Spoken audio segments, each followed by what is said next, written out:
Being married does not give you access to your partner's body just like that. Now, again, one thing I always say is the world likes to overcompensate for stuff, and we will, you know, or because we're supporting women, we will support women's rights and women's wrongs, and do it for the other side, that's the men.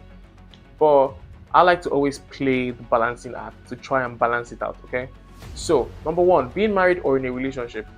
One, why are you having sex, or which I assume that this person is alluding to, while you're just in a relationship? This should be in marriage.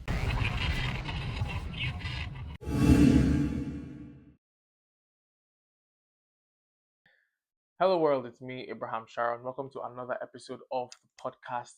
We are on YouTube, and by this point, if you're watching this episode, 4 episodes should be out before this one. So, yeah, you should head on back and watch those. I promise they're great, as always.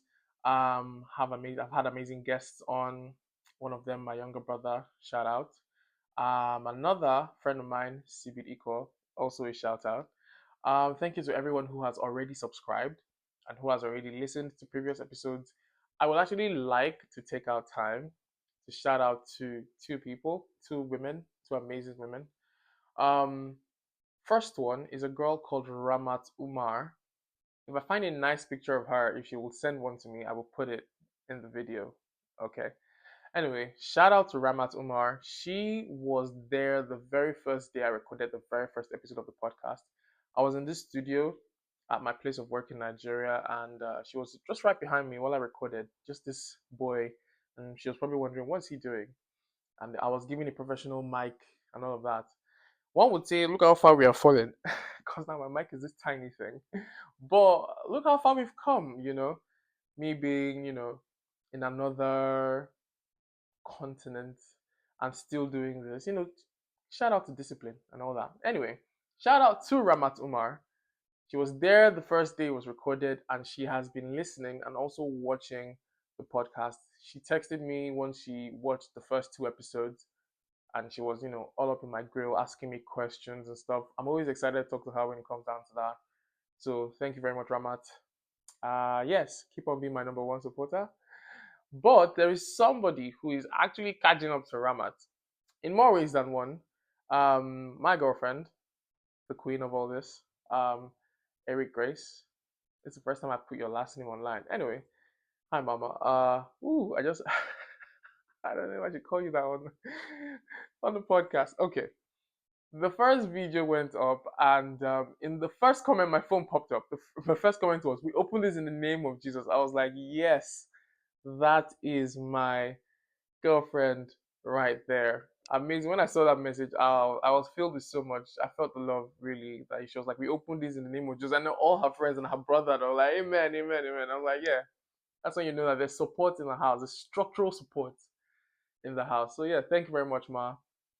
Yeah, do not take your love and care and prayers for granted. So just thought I'd start with that. Today's episode is one I'd call, or I have decided to call, Twitter Retakes.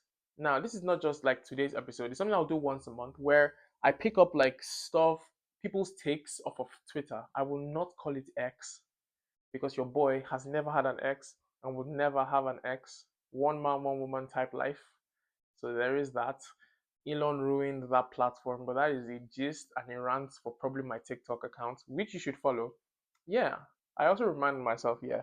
So before I go to the Twitter retakes thing, follow my TikTok and Instagram if you want to see like some stuff before they get here. I probably already ranted about it, like on TikTok, and maybe pushed it to Instagram, maybe, right?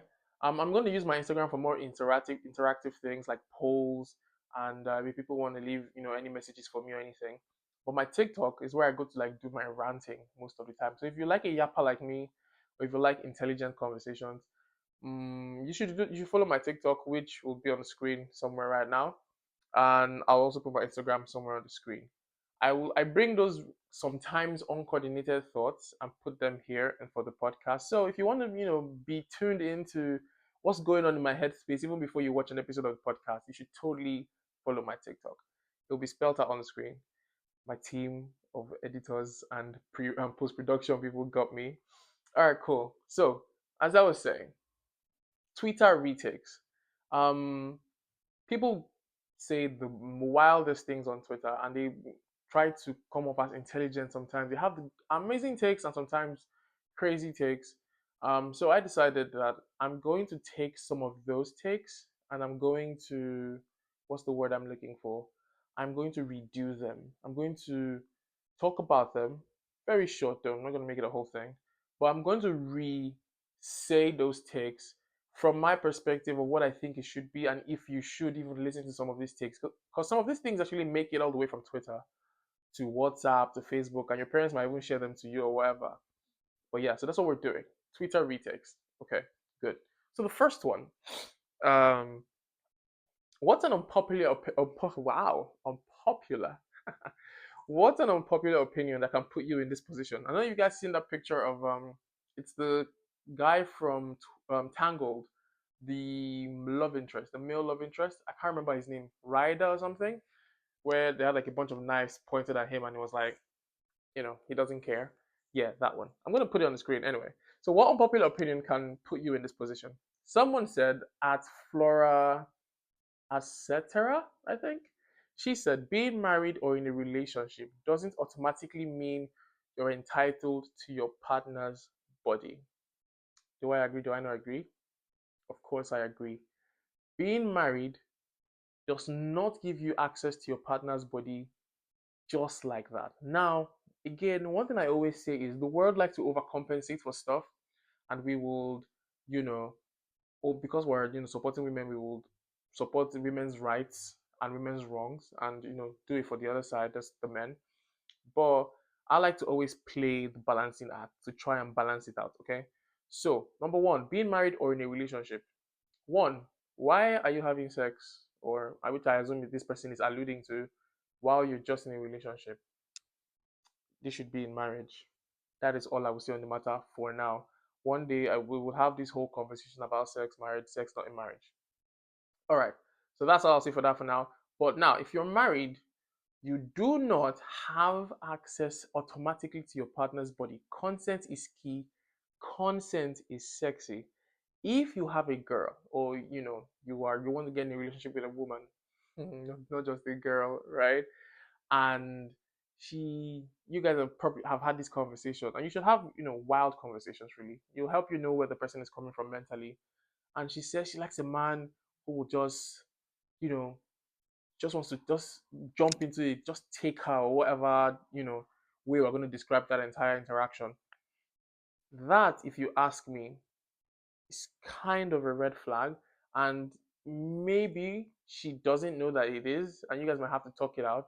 But consent is key. The fact that you're married does not mean you just have access to your partner's body.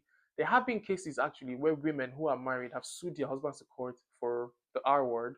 I don't know. I don't want YouTube to ban my what's the word, my my video. I don't know if I should even write on the screen, but the R word that is sexually not good. Okay, women have taken their husbands to court for that. Oh yeah, on TikTok people say grape. I'm going to use that. So yes, they have sued their husbands to court for grape, and yeah, and I'm not sure if they've won or not, or what the law says.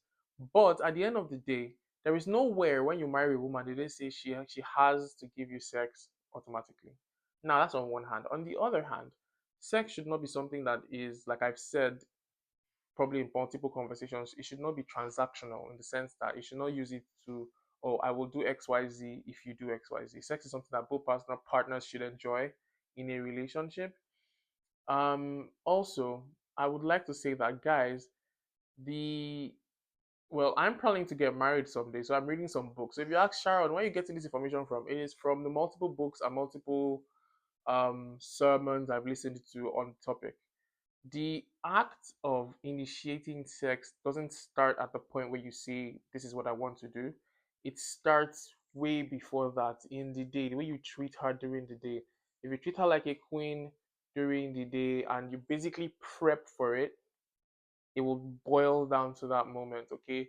I'm not saying, you should plan for it 8 hours before. I mean, sure, if you want to, but, you know, Prior to that moment, it's not really there. Men are easy, you can get the engine going just like that. But I think a little more prep time is needed to for women.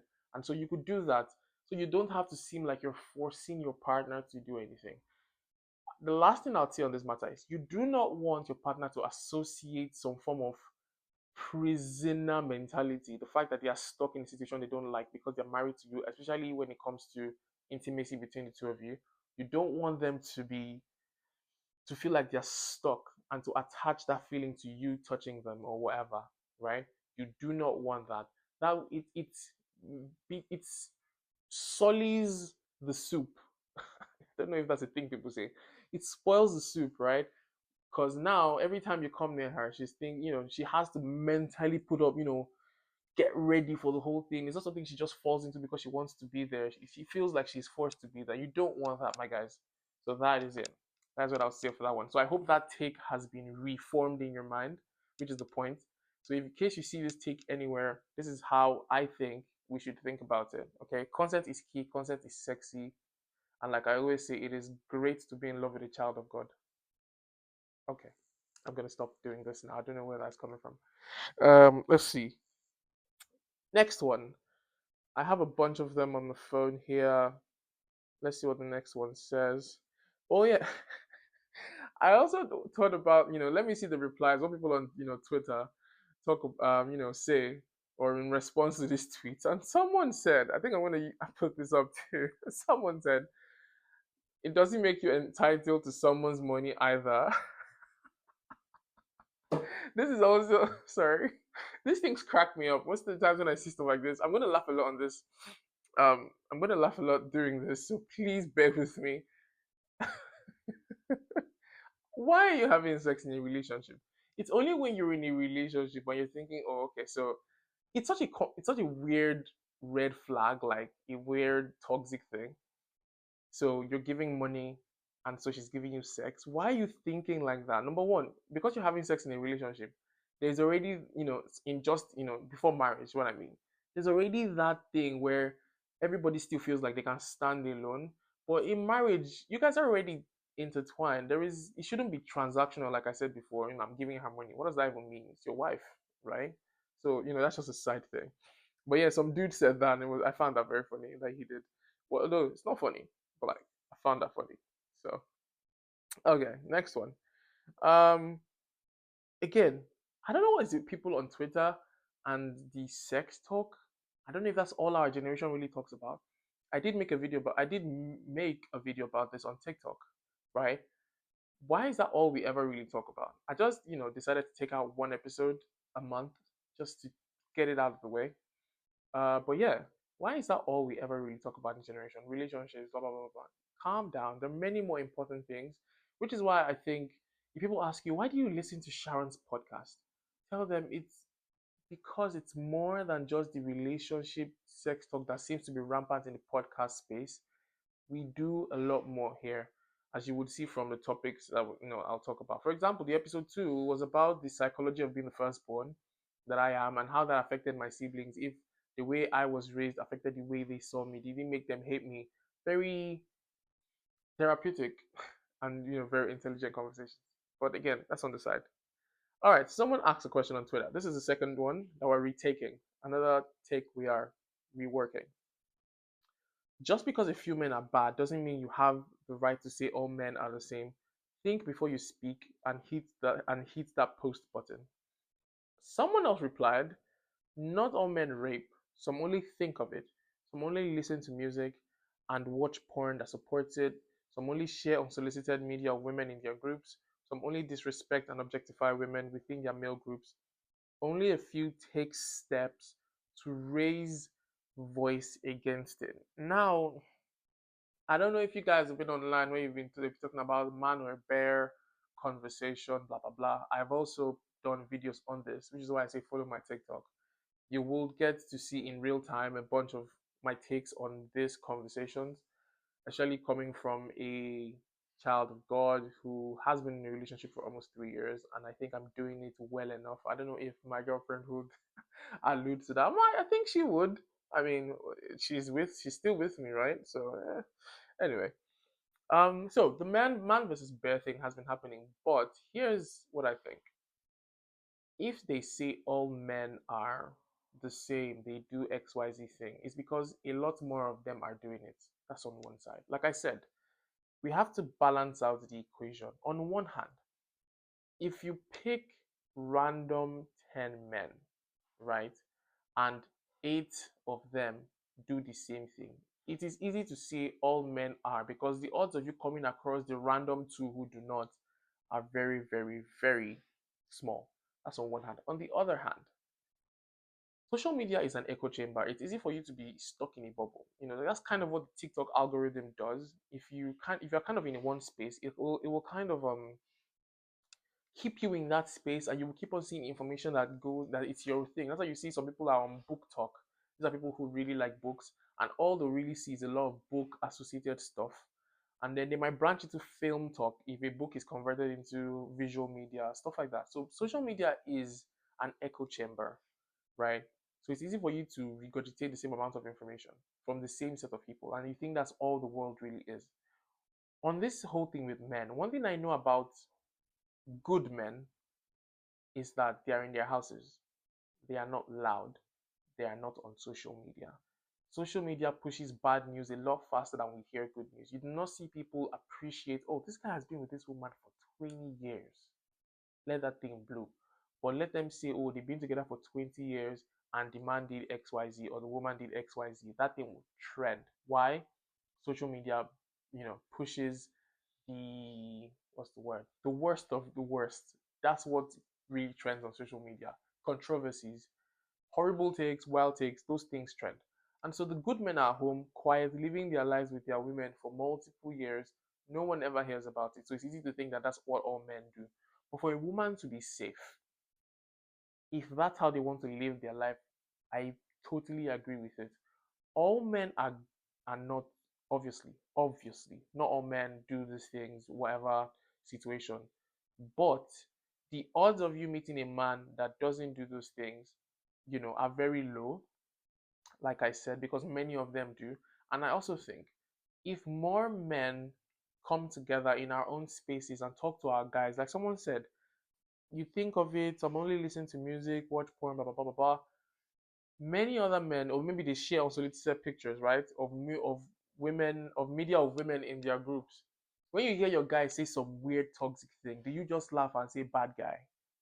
Is that really who you are?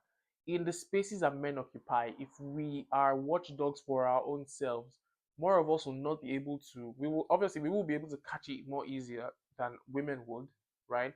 But then we will be able to stop this behavior from encroaching, spaces where men and women share, and women will stop seeing most of us like this if we catch it before it goes into that shared communal space, which is the internet, I guess, right? So if you catch your guy being toxic right before he gets into a relationship, if you stop him or you catch the toxic things he does or says, he wouldn't he would rearrange himself. He won't be comfortable just saying those things around you, and he probably wouldn't be able to do those things with his girl or whatever. So that's my take on this matter. A friend of mine, Sibid, who was actually on episode 3, right? Yeah, of the podcast, she said something. She said, I'm a good person or man, right? And there should be more of me. Um, if there were more people who were vocal about the way we live our lives, that's people like me, she was saying, um, then people would know that there are still good people out there. There are still good men out there. And so this is one of the reasons why I decided to do this Twitter retake thing, because it is easier to um it's easy to think that this is all that there is when you're always on social media in that bubble that just echoes back at you. But I want to be a voice that is screaming into the void for the people who are trying to be better men every day. Okay? And so that's one of the reasons why I'm doing this. And so, yeah, not all men are bad, yes, but enough of us are that it is good that women are thinking like this to protect themselves from most of us that are like they say we are. Isn't that a quote? There's a quote somewhere in there. Anyway, so that's that one.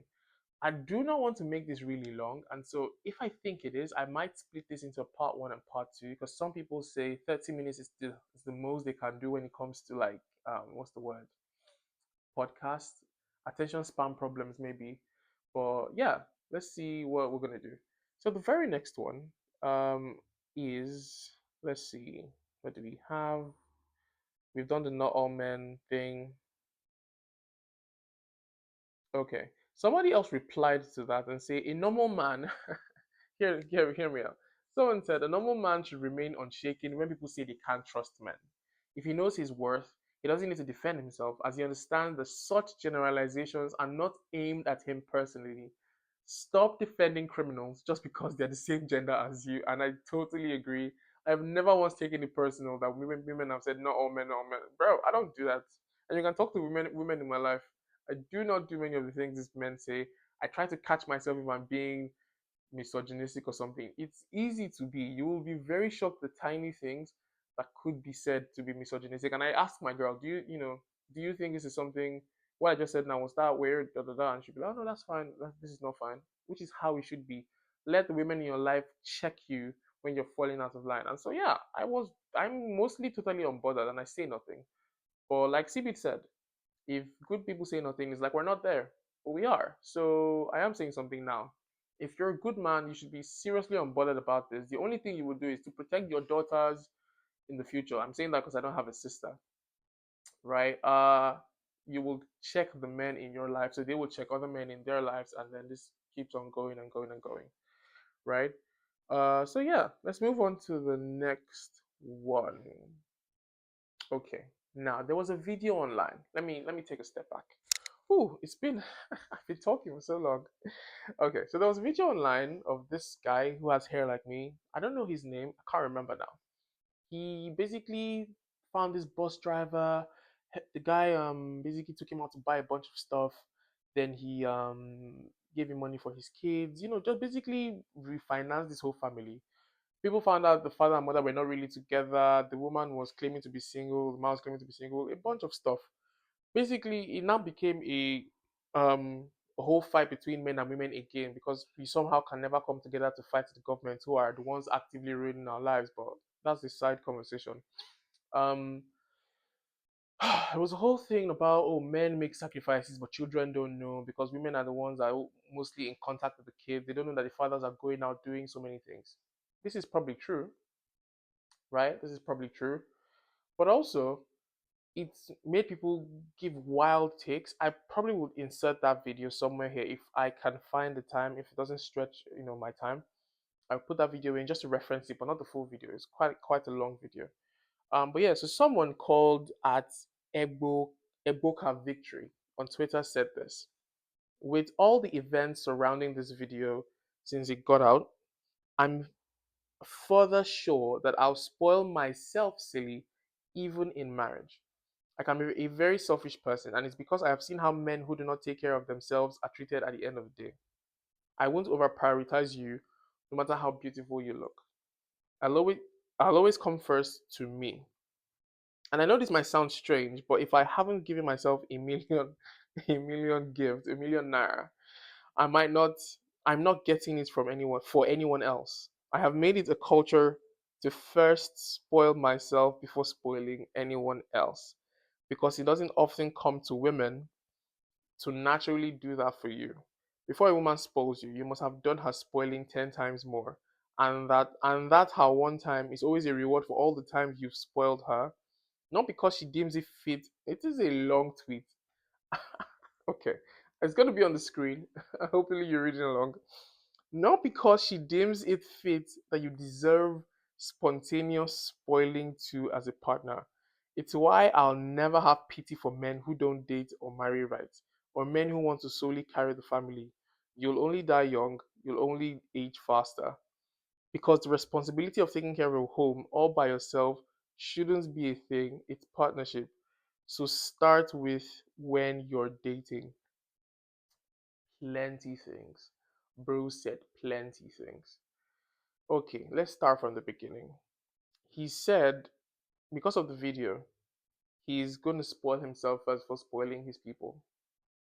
I'm sorry, but what?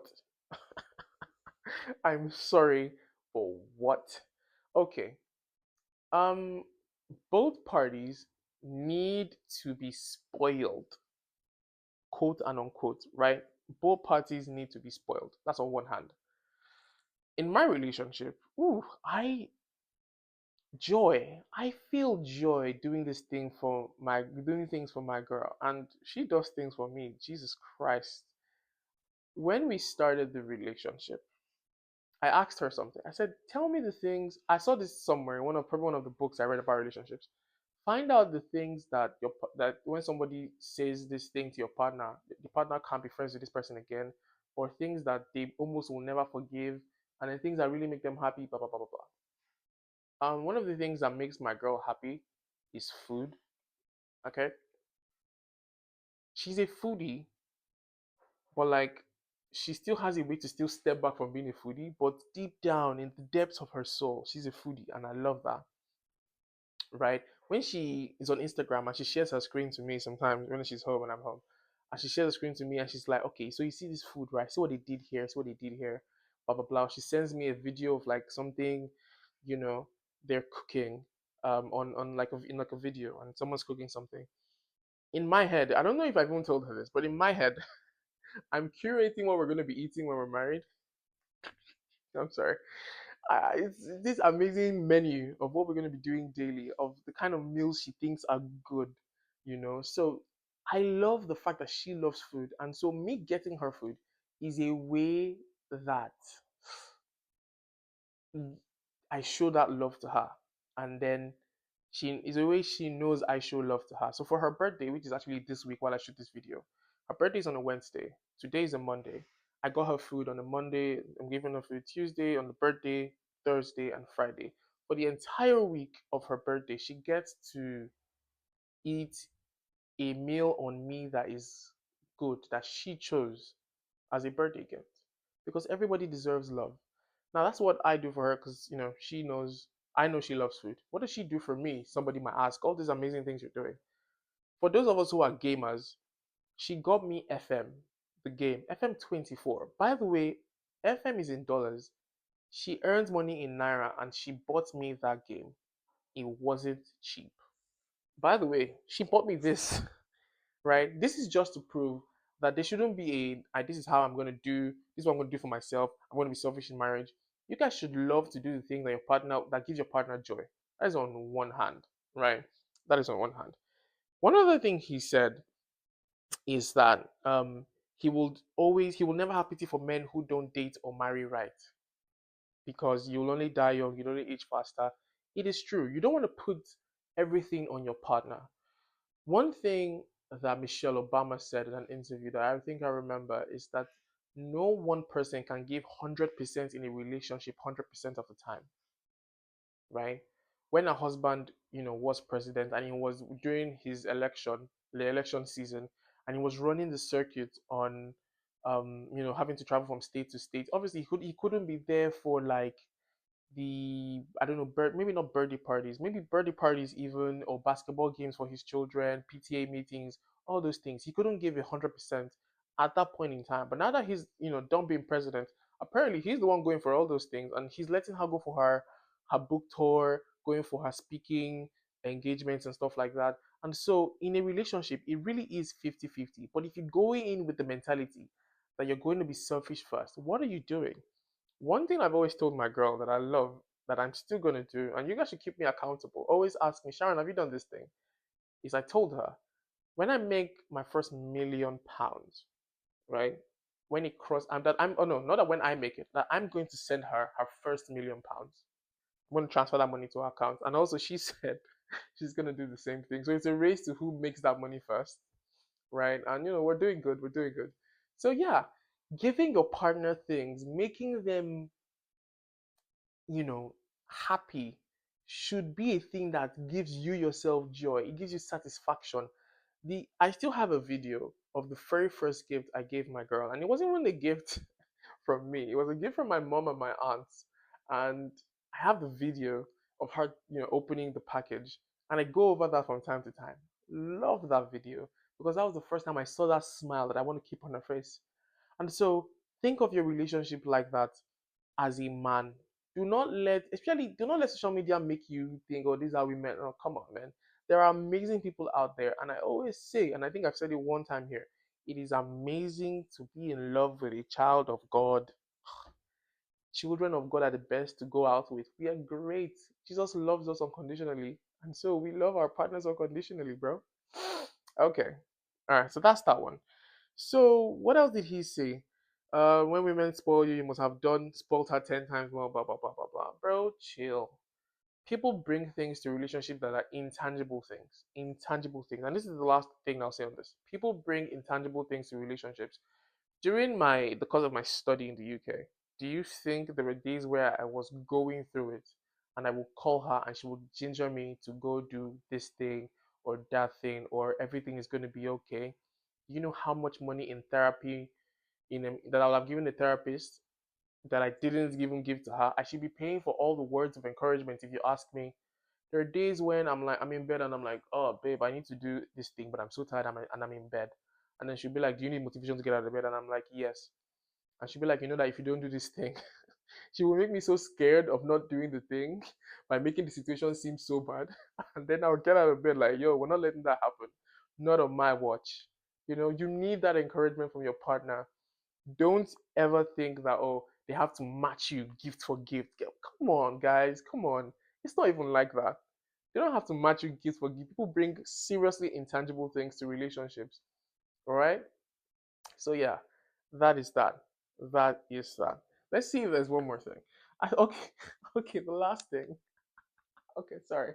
I saw this really funny thing on Twitter. Okay, I thought, okay, let me not just bring all the crazy takes people had on Twitter and not bring in like something funny because Twitter is also a funny place. Okay, give me a second. um, the guys, my editor, please can put this on the screen for me. Usually I will cut this out, but I'm not cutting it. Just put it on the screen. It's just like a side thing. So two suspects. This is Nigeria. For those who are not Nigerians watching this, this is Nigeria, by the way. Two suspects arrested for stealing a police station signpost in Kano. Now, this guy literally took the signpost from the police station. I don't know if it was like a heist and this was part of the plan, but Jesus Christ, what were they thinking? Anyway, they took the signpost. This is not what's making me laugh. On Twitter, the signpost is in a picture, right? It's probably on the screen somewhere now. And you can see the picture of one of the guys. Let me show you the second guy. The second person. I have his picture on my phone. Oh my god. The guy, it's his eyes. Two things. It's either he's high and the bro is not there. Them stealing the signpost was just something they did while they were high. Or, hear me out, this guy's a super villain. I'm telling you, we are about to have the greatest revenge arc we've ever seen anywhere. Nigerians are the funniest people on the planet, I swear. We can find we can find the joke in even serious situations. And that's one thing that I think Twitter still does very well. Okay, I'm done now. I'm done now. All right. So we're coming to the end of the episode. I hope it was good, and yes, I laughed, but I hope it was still good, and you had like with serious conversations that you learned something. I wasn't just yapping for possibly over 30 minutes now. And like I say, as we always do, fun music. I love music, and so I would recommend an amazing song for this episode. I hope you guys listen to the music I recommend. I've never really checked. I think one, two, three people have come back and been like, that was a good song. I don't know if people actually listen to them. I will check. Okay. Um, what fits this episode? I actually pick a song that fits this episode. I had like a list, which I'm looking at actually right now, but I'm about to pick one song that fits this episode. Or how about I just give you a really cool song that is really, really good that people have probably not listened to? Okay. The song for this episode is from somebody called Joe. Is it Jose? Jose Gonzalez. The song is called Stay Alive by Jose Gonzalez. And I think it's from what's the name of the song now? Let me see. Something about it's from a movie. I can't remember the name of the movie now. Yeah, The Secret Life of Walter Mitty. Yes, it's an amazing film that was recommended to me by Timmy, my best friend. But yeah, the name of the song is Jose Gonzalez Stay Alive. It's an amazing song. I'm not going to overhype it, overflog it, but that is the song recommendation for the week. Hope you guys like it. Hope you enjoyed today's episode. Like I said, this is something I'll do once a month. I just take some stuff from Twitter and I will what's the name now? I'll just talk about it and re give you another take on these things that people write that go viral. So you know that there is a better way to look at these things, a more balanced way to look at these things. And there are more of them actually, but like I said, I'm not gonna make this really long. If you want, if you guys want, you can leave comments in the YouTube section. Sorry, leave comments in the comment section. I'm still getting used to this, where you can tell me if you want me to do videos on this on my TikTok, which will be on the screen again. So, like I said, like my TikTok, or sorry, follow my TikTok, follow my Instagram, of course, like this video, subscribe if you want to see more from me. And thank you very much for being here again. This is Abraham Sharon with Hello World, it's me. Bye. See you guys in the next episode.